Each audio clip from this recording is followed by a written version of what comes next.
இது மகிமை நேரம். ஆண்டவராகிய இயேசு கிறிஸ்து நாமத்தினாலே இந்த 2ஆம் நாளிலும் இந்த நிகழ்ச்சியை உங்களோடு கூட கலந்து கொள்வதற்காக நான் தேவனை ஸ்தோத்திரிக்கின்றேன். இந்த 2வது நாளிலும் கூட நாம் சிந்திக்கும்படியாக தெரிந்து கொண்ட வேத பகுதி சங்கீதம் 22:5. கர்த்தரை நம்புகிறவர்கள் வெட்கப்பட்டு போவதில்லை.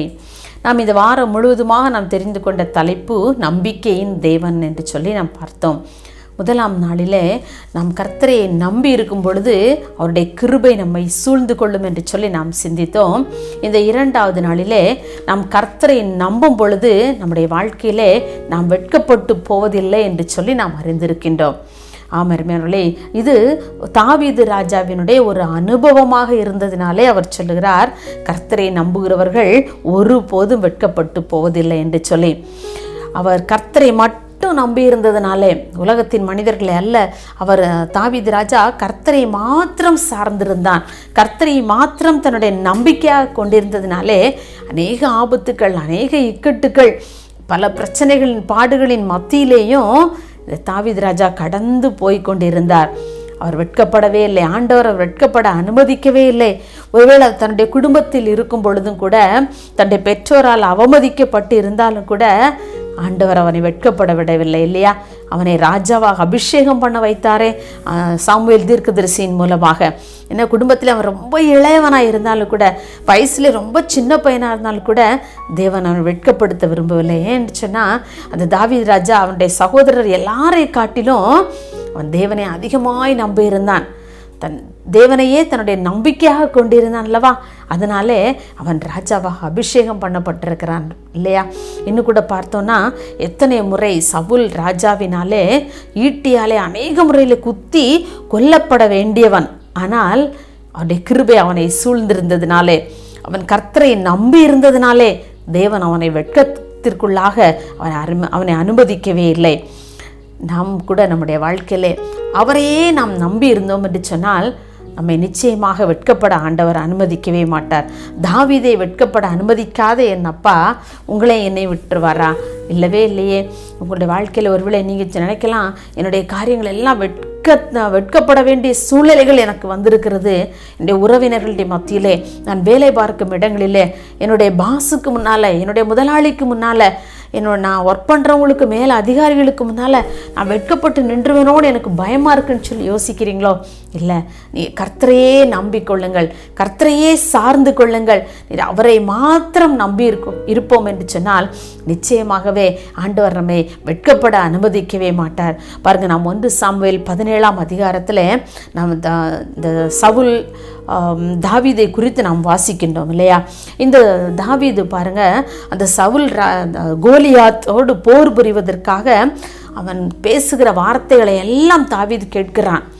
அப்போது அவனுக்கு எப்படியாவது இந்த கோலியாத்தை வீழ்த்தி விட வேண்டும், நம்முடைய தேவனாகிய கர்த்தருடைய நாமத்தை அவன் தூஷிக்கிறானே, அவனை எப்படியாவது அவனை ஜெயித்து விட வேண்டும், கர்த்தருடைய நாமத்தை பறைசாற்ற வேண்டும் என்கிற ஒரு வைராக்கியம் அவனுக்குள் எழுந்தது.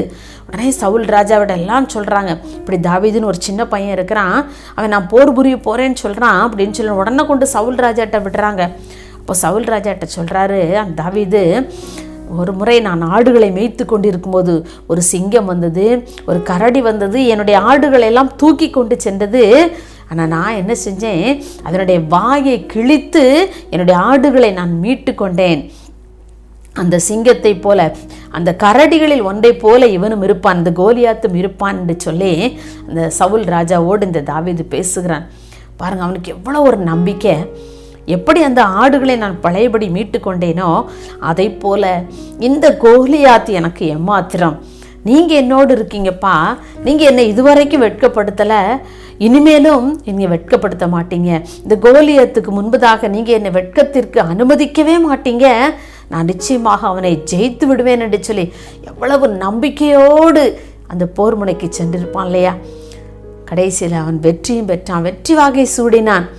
ஆம், எனக்கு அன்பானவர்களை, ஏன் அந்த தாவீது அவன் ஆண்டவரே நம்பி இருந்ததுனாலே அவன் தன்னுடைய வாழ்க்கையிலே எல்லா காரியங்களையும் வெற்றியாய் ஆண்டவர் முடிய பண்ணினார். 40 ஆண்டு காலம் எருசலேமிலே எந்த ஒரு பிரச்சனைகளும் இல்லாதபடி அமெரிக்கையாக ஆளுகை செய்தான் என்று சொல்லி நாம் வேதத்திலே வாசிக்கின்றோமே. எனக்கு அன்பானவர்களே, இதை கேட்டுக்கொண்டிருக்கின்ற நீங்கள் ஒவ்வொருவரும் கூட உங்களுடைய வாழ்க்கையில் கூட அநேக வெட்கத்தினூடாய் நான் கடந்து போகிறேனே, அநேக பாடுகளினூடாக கடந்து போகிறேனே, என்னுடைய வாழ்க்கையில் இதற்கு ஒரு முடிவு உண்டா, இதற்கு ஒரு விடிவு காலம் எனக்கு வருமா, நான் சந்தோஷப்படுகிற காலம் எனக்கு உண்டா என்று சொல்லி ஏங்கி ஒரு வேளை கேட்டுக்கொண்டிருக்கின்றீர்களோ, உங்களுடைய வாழ்க்கையிலும் கூட உங்கள் தலையை ஆண்டவர் நிமிர்த்தி உயர்த்தி காட்டுவார்.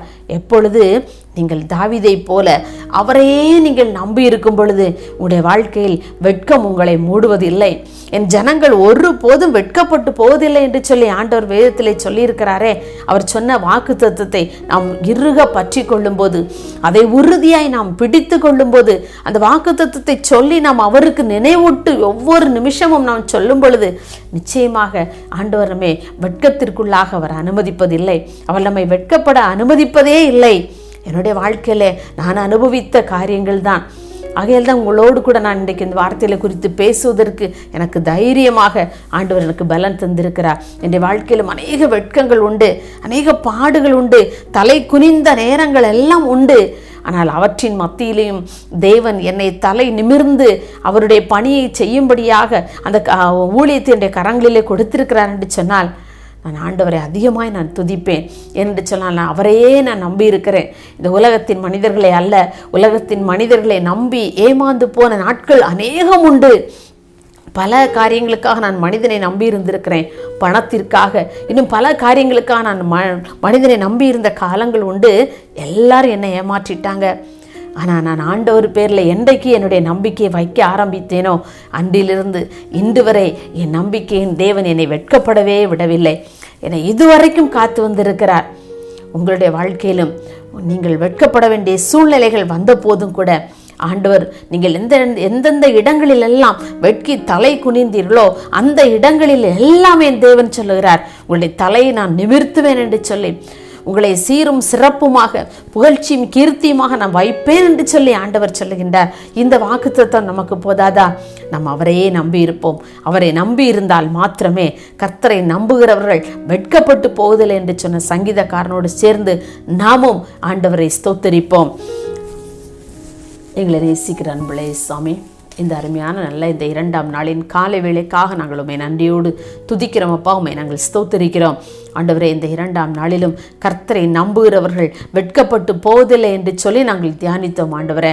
யாரெல்லாம் நான் உண்மையே நம்பியிருப்பேன் ஏசப்பா, இனிமேல் நான் எதையும் இந்த உலகத்தையோ உலகத்தின் மனிதர்களையோ உலகத்தின் பொருட்களையோ ஆடம்பரங்களையோ நான் நம்ப போவதில்லை அப்பா, நான் உண்மை மாத்திரம் நம்பியிருக்கிறேன் என்று சொல்லி, உண்மை மாத்திரம் நான் நம்புவேன் என்று சொல்லி உம்முடைய கரத்தை பிடித்திருக்கிற ஒவ்வொரு பிள்ளைகளுடைய வாழ்க்கையும் கர்த்தர் நீங்க கரம் பிடித்து நடத்தும்படியாக நாங்கள் ஜெபிக்கிறோம். அவருடைய வாழ்க்கையில ஆண்டவரே பலவிதமான சோதனைகளினுடைய பாடுகளினுடைய வெட்கத்தினுடைய கடந்து போயிருந்தாலும் எல்லாவற்றையும் ஆண்டவரே அவன் தலையிலே கிரீடம் பூக்கும் என்று சொல்ல வாக்குத்தத்தத்தின்படி அப்பா நீங்க பிள்ளைகளுடைய தலையை நிமிர்த்தி உயர்த்தி வைக்க போறதற்காக நன்றி செலுத்துறோம். அன்றைக்கு பானபாத்திரக்காரனுடைய தலையை நீ உயர்த்தி மறுபடியுமாக அவனை அவனுடைய நிலையிலே நீ நிறுத்தினதை போல சாமி அப்பா இதை கேட்டுக்கொண்டிருக்கிற ஒவ்வொரு பிள்ளைகளுடைய வாழ்க்கையிலும் கூட கர்த்தர் நீர் அவனுடைய தலையை உயர்த்த போறதற்காக நன்றி அப்பா. அவன் தலையிலே கிரீடம் பூக்கும் என்று சொல்லப்பட்டது போல அப்பா ஒவ்வொருவருடைய தலையிலும் கிரீடம் பூக்கும்படியான கிருபைகளை கர்த்தர் தரும்படியா நாங்கள் ஜெபிக்கிறோம் ஆண்டவரே. எங்கெங்கெல்லாம் வெட்கப்பட்டு நின்றார்களோ அதே இடத்திலே அப்பா மறுபடியுமாக நீங்க அவங்களை நிமிர்ந்து நிற்க செய்ய போறதற்காக உமக்கு நன்றி செலுத்துறோம். ஐயோ என்னுடைய வேலை ஸ்தலங்களில் என்னுடைய அதிகாரிக்கு முன்பதாக இப்படிப்பட்ட சூழ்நிலைகள் வந்துவிட்டதே என்று சொல்லி கலங்கி நிற்கிற ஒவ்வொரு பிள்ளைகளையும் கர்த்தர் நீங்க ஆறுதல் படுத்தி தேற்றி ஆண்டவரே அவர்கள் உண்மையாய் இருந்திருப்பார்கள் என்று சொன்னால் நிச்சயமாக அவருடைய தலையை நீ நிமிர பண்ண போறதற்காக உமக்கு நாங்கள் நன்றி செலுத்துகிறோம்.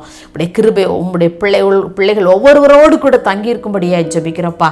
கர்த்தரை நம்புகிறவர்கள் ஒரு போதும் வெட்கமடைவதில்லை என்று சொல்ல வாக்குத்தத்தத்தை பிடித்து கொண்டு ஒவ்வொரு நாளும் தன்னுடைய வாழ்க்கையில ஆண்டவரே அதை பிடித்து அதை ஜெபித்து முன்னேறி செல்ல கர்த்தர் உதவி செய்யும்படியா நாங்கள் ஜெபிக்கிறோம்.